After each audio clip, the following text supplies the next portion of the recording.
बिहार, जिसकी बर्बादी में सिर्फ और सिर्फ अंग्रेजों का हाथ नहीं था।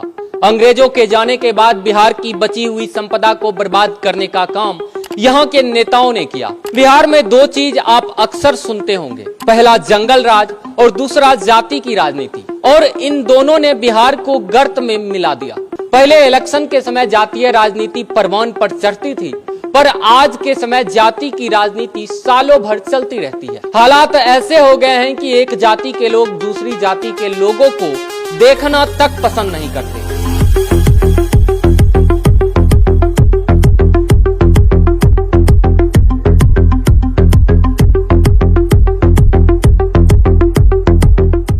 और आज के इस वीडियो में हम यही समझने की कोशिश करेंगे कि कैसे जंगल राज और जाति की राजनीति ने बिहार को गर्त में मिलाने का काम किया। जी नमस्कार, मैं हूं अमन कश्यप और आप सभी का स्वागत है हमारे इस नए वीडियो में। जंगल राज 90 के दशक में बिहार में लालू यादव की सरकार बनी, जिसके बाद बिहार में अपराध का वो दौर शुरू हुआ जिसका असर गली के गुंडों से लेकर पॉलिटिक्स की गली तक पड़ा।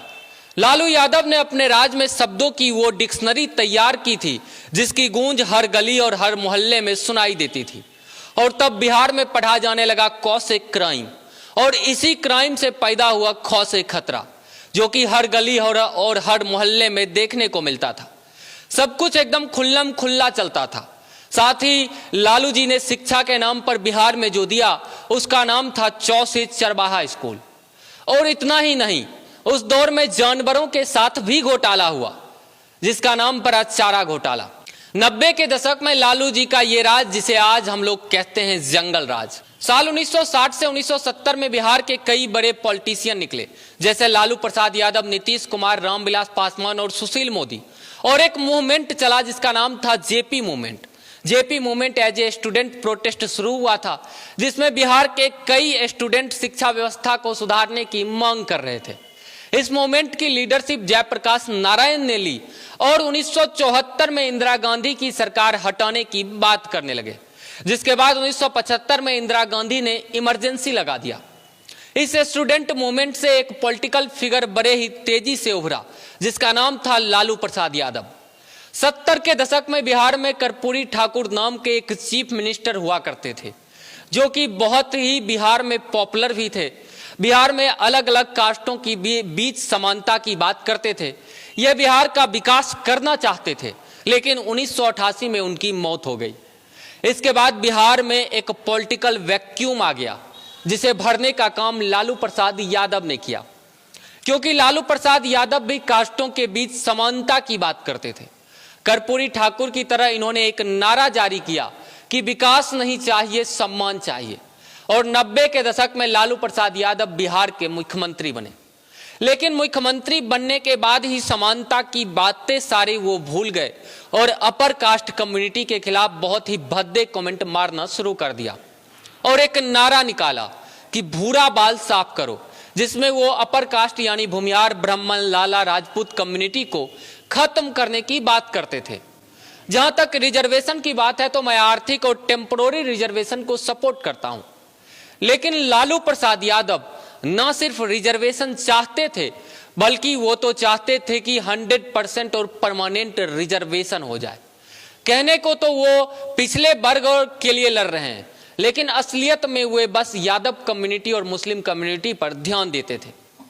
यहां तक कि जब बीजेपी के द्वारा जनरल कास्ट में आर्थिक रूप से 10% आरक्षण दिया गया तो आरजेडी ने उसका पुरजोर विरोध किया था।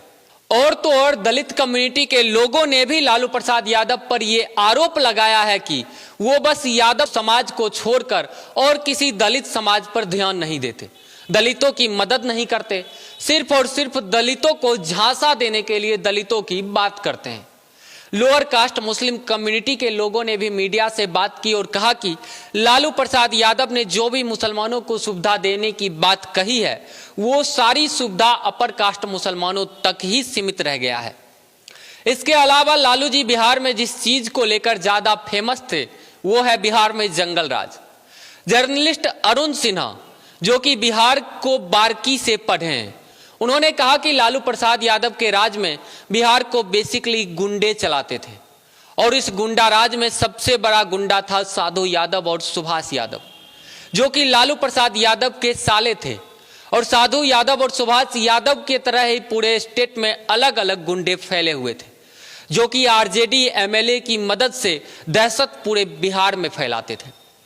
इसका एक बड़ा उदाहरण है शहाबुद्दीन, जो कि सिवान से आरजेडी से एमपी थे। इनके ऊपर कई क्रिमिनल केस भी था, जिसमें तेजाब कांड भी शामिल था, जिस कांड के बदले पटना हाईकोर्ट ने इन्हें उम्र कैद की सजा सुना दी थी। उस दौर में बिहार की हालात इतनी बुरी थी कि पटना हाईकोर्ट ने भी कहा था कि बिहार की गवर्नमेंट को सिर्फ और सिर्फ गैंगस्टर और गुंडे चला रहे हैं। लालू जी के राज में युवाओं के हाथ में बुक नहीं बम हुआ करता था, जिससे वो अपना भौकाल टाइट रखते थे। मतलब कि कुल मिलाकर लालू जी और अपराधियों के बीच थी यौ से यारी, इसलिए कनपट्टी पर सटाकर जनता से भी मांगी जाती थी रंगदारी। खैर, वर्तमान स्थिति की बात करें तो वर्तमान स्थिति में अब बिहार फिर से वही हाल में जा रहा है। हमारे मुख्यमंत्री, बिहार के मुख्यमंत्री नीतीश कुमार, जो कि जंगल राज के खिलाफ ही बोलकर बिहार के मुख्यमंत्री बने, और वो अब आरजेडी के साथ ही मिलकर सरकार चला रहे हैं। हमारा इसरो, जो कि चांद पर पहुंच चुका है, सूरज पर पहुंचने के लिए सैटेलाइट लॉन्च कर चुका है। हमारे देश का केरल जैसा राज्य, जहां पर 99.9% साक्षरता दर है। बिहार के जैसा ही यूपी, जो कि अब बिहार से बहुत ही आगे बढ़ चुका है।